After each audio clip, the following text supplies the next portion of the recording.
Hoje é segunda-feira, dia 2 de março de 2026, e esse aqui é o boletim número 4, trazendo para você as principais atualizações referentes ao conflito no Oriente Médio. Apenas destacando com relação à nossa metodologia, todos os dados, todos os registros trazidos aqui, eles são triangulados, nós verificamos essas notícias em pelo menos 3 grandes fontes reconhecidas internacionalmente pela maneira como tratam a informação.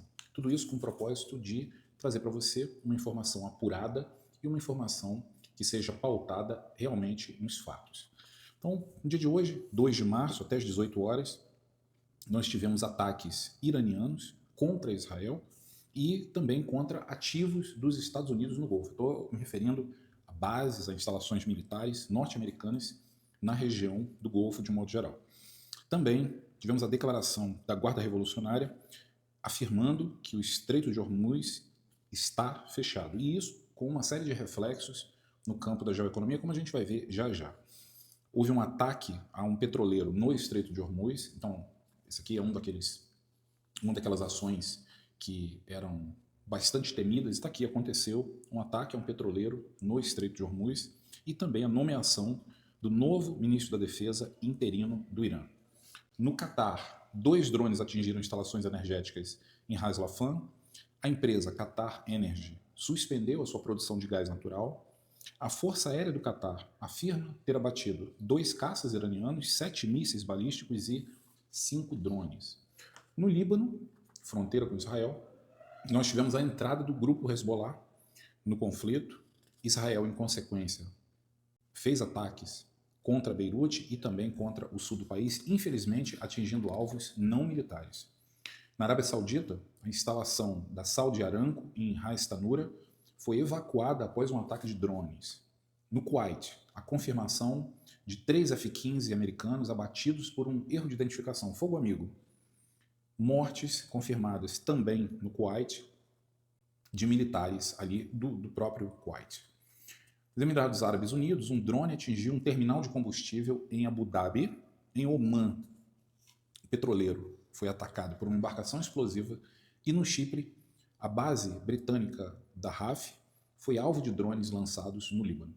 Então, como a gente está vendo, o conflito ele não é mais contra o Irã. O conflito agora está regionalizado. Quais são os países e quantos são os países atingidos até agora? Bom, temos um total de 12: o Irã, Israel, Líbano, Catar, Kuwait, Bahrein, Emirados Árabes Unidos, Arábia Saudita, Omã, Iraque, Jordânia e Chipre. Quando a gente fala em termos de economia, o petróleo Brent ele fechou o mercado hoje. A bolsa fechou com o petróleo cotado, o barril cotado, na casa dos 79 a 80 dólares, com uma alta aproximada então de 8%, o que naturalmente representa, né, um valor acima. Vamos lembrar que na sexta-feira a bolsa fechou com o petróleo cotado a 73 dólares. Né? Então, um aumento significativo de quase 10 dólares. E vamos lembrar também que no início do ano, né, janeiro de 2026, o petróleo estava na casa dos 60 dólares. Então, de janeiro para cá, o petróleo já subiu praticamente 20 dólares, é um aumento bastante significativo. Há um estudo na The Economist que a cada 10 dólares de aumento no preço do barril, o combustível na bomba de combustível nos Estados Unidos aumenta cerca de 25 cents o galão. Né? Então, por aí já dá para tirar, né, um aumento de quanto, né, já está aumentando o consumo, né, o combustível na ponta da linha para o consumidor final, seja nos Estados Unidos, seja no resto do mundo. Né? Com relação ao gás natural, a suspensão da produção no Catar ela é preocupante, principalmente porque o Catar ele fornece 20% do gás que abastece o mercado global. O preço do gás europeu já subiu. Com relação ao dólar, houve uma alta, essa alta moderada, e o ouro também ele segue com uma forte valorização, naturalmente, um ativo de proteção.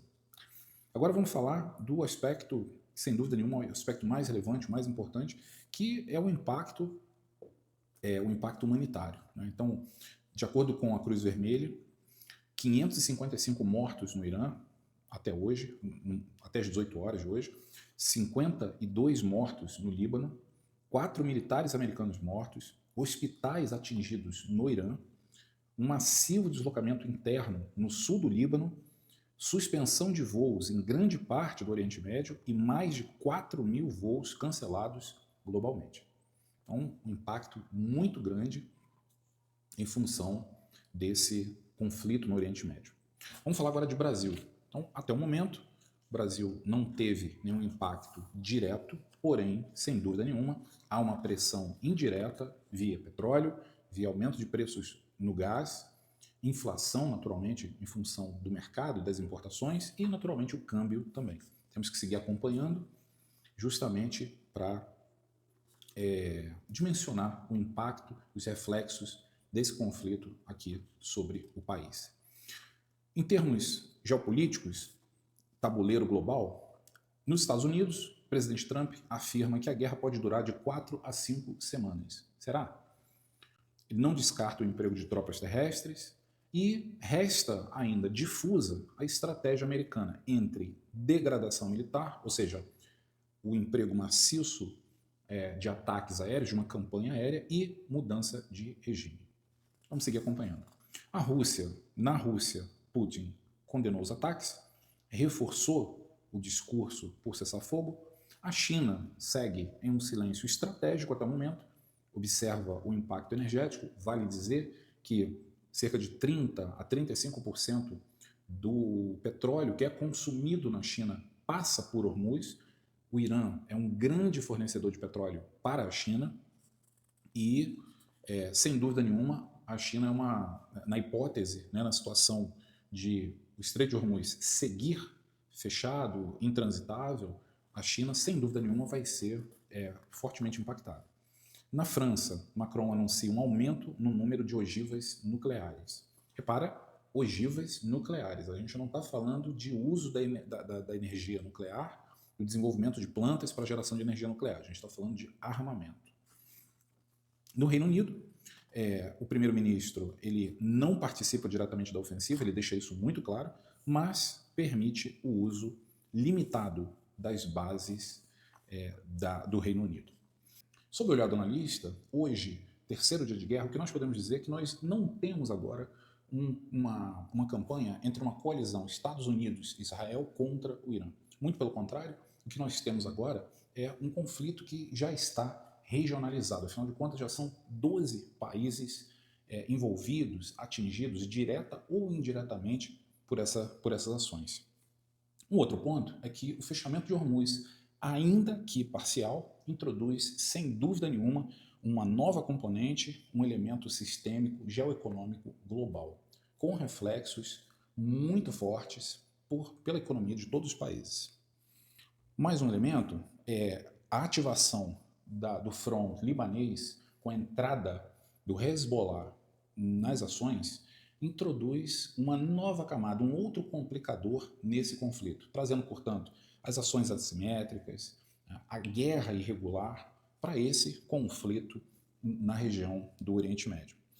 A ausência de uma estratégia política clara por parte dos Estados Unidos é, sem dúvida nenhuma, um elemento que aumenta o risco de prolongamento dessa guerra. E, por fim, a morte de Ali Khamenei ela não produziu um colapso do regime como aventado pelos estrategistas, pelos planejadores. Muito pelo contrário, Ali Khamenei, mais do que um líder político, era um líder religioso, com um simbolismo muito grande, com uma importância muito grande, particularmente para os xiitas dentro da religião muçulmana. Dessa forma, nós encerramos o boletim número 4. Eu sou Alexandre Souza, você está no Mundo Geopolítico, e nós nos vemos no próximo boletim. Até lá.